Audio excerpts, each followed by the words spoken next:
इस वीडियो में हम समझेंगे वेग क्या होता है, इसका मात्रक क्या है, विमीय सूत्र क्या है, वेग के प्रकार क्या हैं और वेग से संबंधित ग्राफ कैसे हैं। तो यहाँ सबसे पहले देखते हैं वेग। तो किसी वस्तु द्वारा एकांक समय में तय किया गया विस्थापन वेग कहलाता है और इसके अनुसार भी इसकी परिभाषा दे सकते हैं। ये v का मतलब ये वेलोसिटी है, यहाँ यस का मतलब विस्थापन है और t का मतलब क्या है, समय है। तो यहीं से परिभाषा एकांक समय में वस्तु द्वारा तय किया गया विस्थापन उस वस्तु का क्या कहलाता है, वेग कहलाता है। इस तरह से सूत्र से इसकी परिभाषा बना सकते हैं और इसी सूत्र को हम चाल में भी लिखे थे। तो वहाँ जब चाल में लिखते हैं तो इस भी को चाल समझना है, इसको दूरी समझना है, और जब इसी सूत्र को हम वेग में लिखते हैं तो इसको वेग समझना है और इसको विस्थापन समझना है। अब हम बात करते हैं इसके एसआई मात्रक की। तो जो इसका एसआई मात्रक है ये इसी से निकला है। जैसे ये विस्थापन है तो विस्थापन का मात्रक क्या होता है, मीटर, तो ये मीटर हो गया। फिर ये बटा लगा है, बटे में क्या लिखा है, समय, समय का मात्रक क्या होता है, सेकेंड। तो इस तरह से इसका मात्रक बन गया मीटर प्रति सेकेंड। अब हम बात करते हैं इसके विमीय सूत्र की। तो यहाँ पर जो विस्थापन का विमीय सूत्र होता है यल होता है और बटे में समय है और समय का विमीय सूत्र क्या होता है, टी होता है।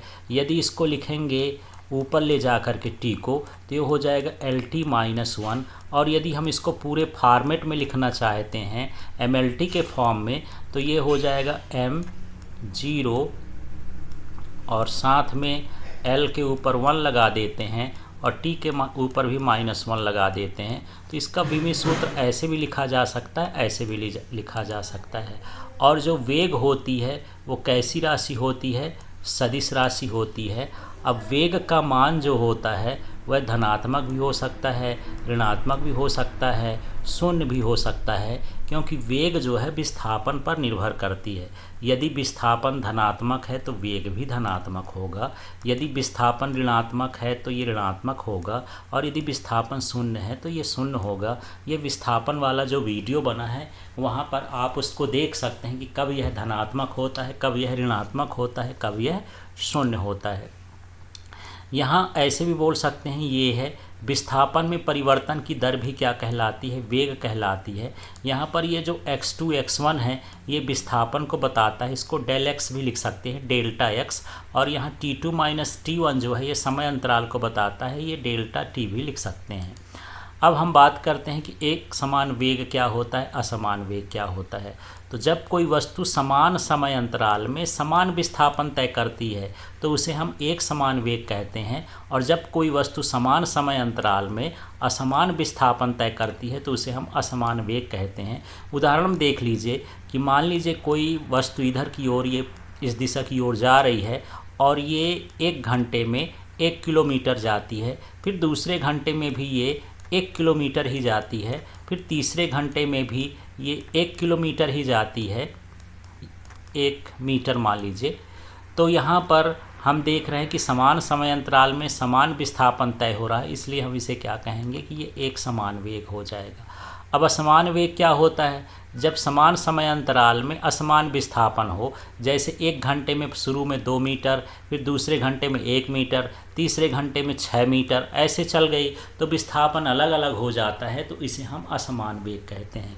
और जब असमान वेग की स्थिति आती है तो फिर हमको औसत वेग निकालना पड़ता है, और औसत वेग क्या है, कुल विस्थापन बटे कुल समय अंतराल के अनुपात को, या कह सकते हैं कुल विस्थापन और कुल समय अंतराल के अनुपात को औसत वेग कहा जाता है। और औसत वेग तभी निकलता है जब वेग कैसा हो, असमान हो।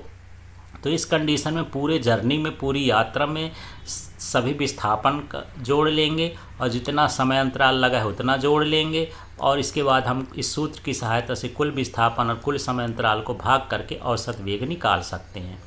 अब यहाँ पर है तात्क्षणिक वेग। तो तात्क्षणिक तुरंत के लिए होता है, किसी क्षण वस्तु का जो वेग होता है वही क्या कहलाता है, तात्क्षणिक वेग कहलाता है। और इसको हम ऐसा लिख सकते हैं, limit delta t tends to 0। यहाँ डेल्टा t टेंड्स टू 0 का मतलब ये है कि जो समय अंतराल है बहुत ही कम है, शून्य के करीब है लेकिन शून्य नहीं है। तो हम यहाँ पर इसका सूत्र लिख दिए हैं, ये वेग का है delta x upon delta T. तो यहाँ पर इसी को जब शॉर्ट फॉर्म में लिखते हैं तो इसको लिखते हैं D x upon D T.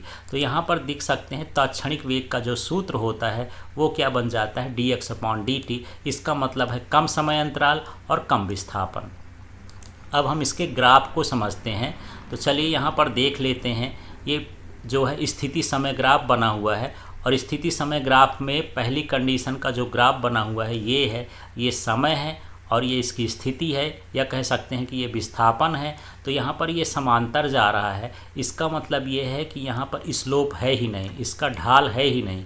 जब ढाल नहीं होता तो यहाँ पर जो वेग है, वेग का मान क्या होता है, शून्य होता है। और वस्तु किस में मानी जाती है, विराम में मानी जाती है, रेस्ट में मानी जाती है। अब इस कंडीशन का देख लेते हैं। ये स्थिति समय ग्राफ है कि जब वस्तु एक निश्चित समय अंतराल पर आगे बढ़ती है, एक समान वेग से चलती है, तो वेलोसिटी क्या होती है, धनात्मक होती है, और ये कांस्टेंट है। तो यहाँ पर इस तरह से इसका जो वेग है वो नियत चाल से धनात्मक है।